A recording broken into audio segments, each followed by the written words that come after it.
अस्सलाम वालेकुम एवरीवन। मलमल के कपड़े से मोटिफ लगाने का तरीका आज जो मैंने बताना है आपको बहुत ही आसान और नफीस सा तरीका है।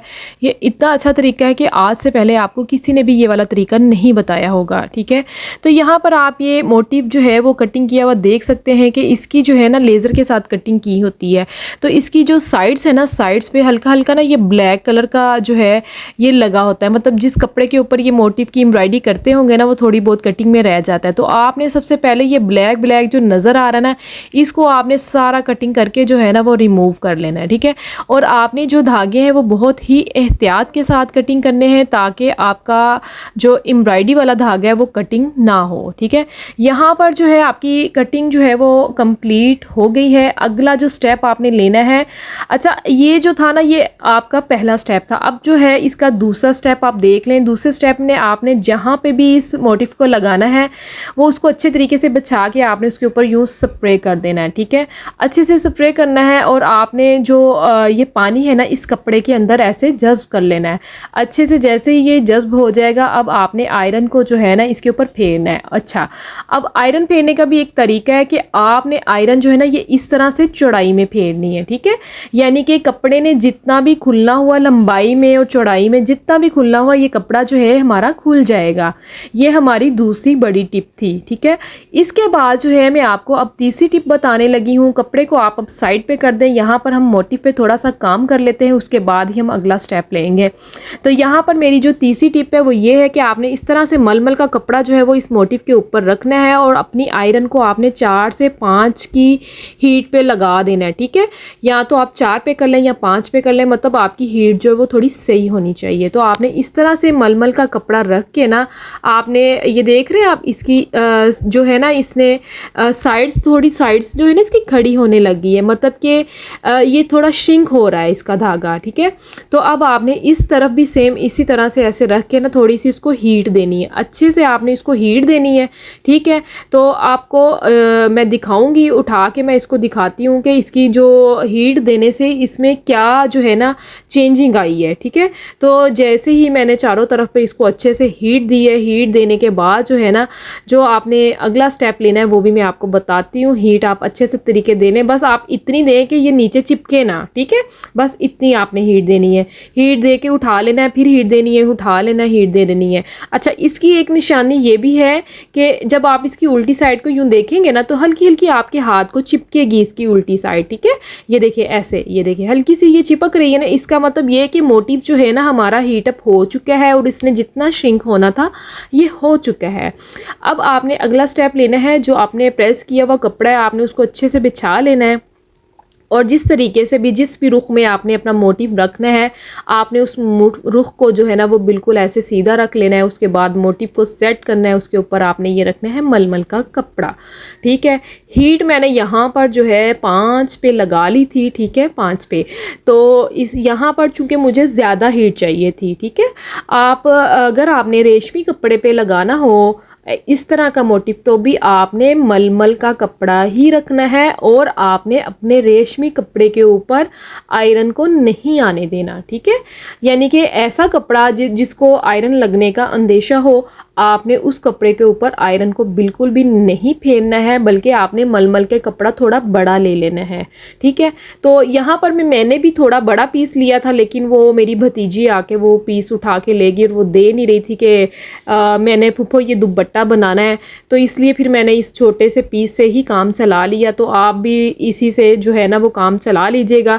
मतलब अगर आपके पास बड़ा पीस है तो वेल एंड गुड, अदरवाइज़ आप थोड़ा थोड़ा सा रख के ना तो आप इसको सेट कर सकते हैं। ठीक है, तो अब यहाँ पर हमने सीधी साइड पे जो है वो लगा लिया है। अब आपने मोटिव की उल्टी साइड रखनी है। ठीक है, ये हमारा जो है अगली टिप है हमारी।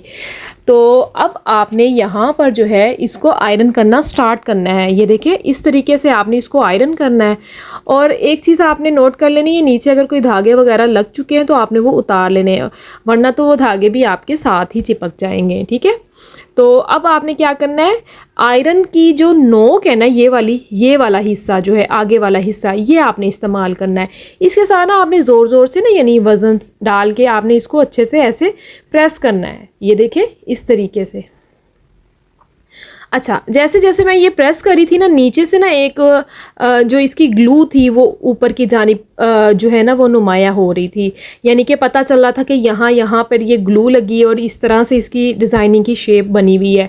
तो अच्छा, अगर आप पूरा मोटिव सेम इसी तरीके से इसकी आयरन की नोक के साथ लगाएंगे ना पूरे का पूरा मोटिव, तो मैं आपको गारंटी देती हूँ कि आपका मोटिव सिलाई अगर आप ना भी लगाएं तो वो नहीं उतरेगा। ठीक है, ये देखें, अगर आप इस तरीके से इसकी नोक को इस्तेमाल करेंगे, अगर इसकी नोक का आपने इस्तेमाल किया तो ये देखें इसकी कुछ इस तरह की लुक आई है। ये देखें सारी ग्लू जो है ना इसकी डिज़ाइनिंग से ऊपर की जानिब जो है ना ये देखें ऐसे नज़र आने लगी। इसका मतलब ये है कि ये हमारा मोटिव बहुत अच्छे तरीके से चिपक गया है।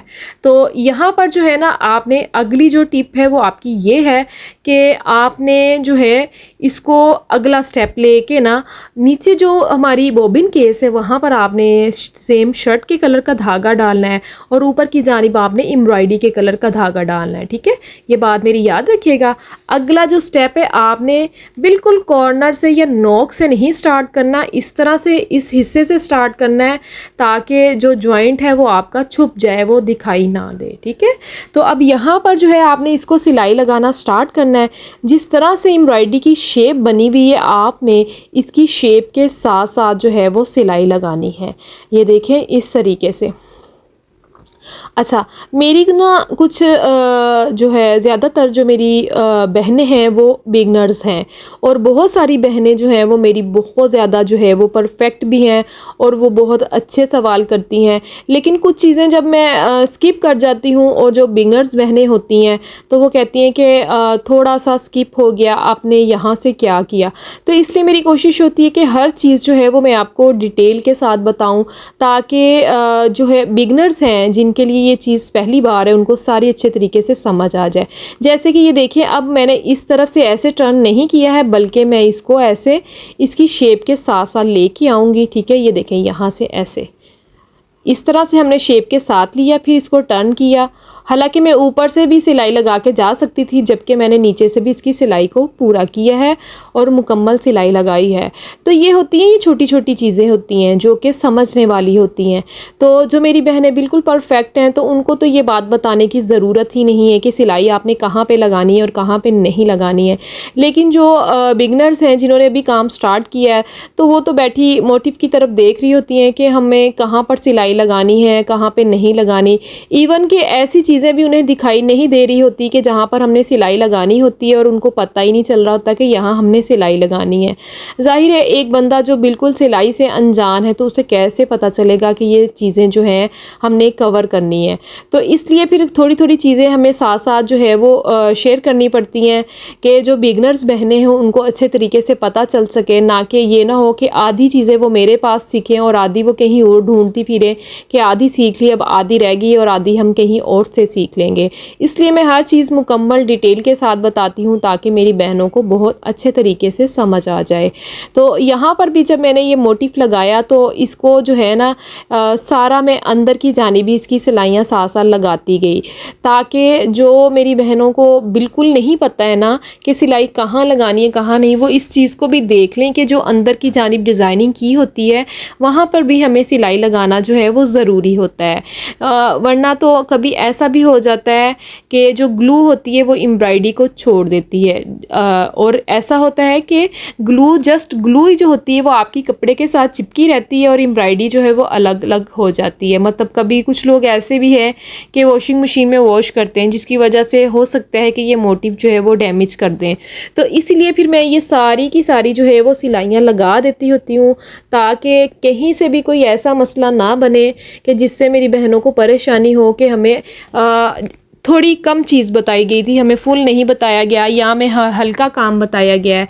तो इसलिए मैं हर चीज़ डिटेल के साथ बताती हूँ जिसमें आपके लिए पायदारी हो, जिसमें आप कुछ अच्छे तरीके से सीख जाएं। ठीक है, तो आपने इस तरह से अंदर की जानिब भी सारी की सारी सिलाइयाँ लगा लेनी और सारे का सारा जो है वो आप कवर कर लेना है। आई होप आपको आज की मेरी ये वीडियो बहुत पसंद आई होगी। जो न्यू देखने वाले हैं वो जल्दी जल्दी से मेरा चैनल सब्सक्राइब कर दें, लाइक करें, किसी एक से लाजमी शेयर करिएगा। अपना बहुत सारा ख्याल रखिएगा। मिलते हैं अगली वीडियो में, तब तक के लिए अल्लाह हाफिज़।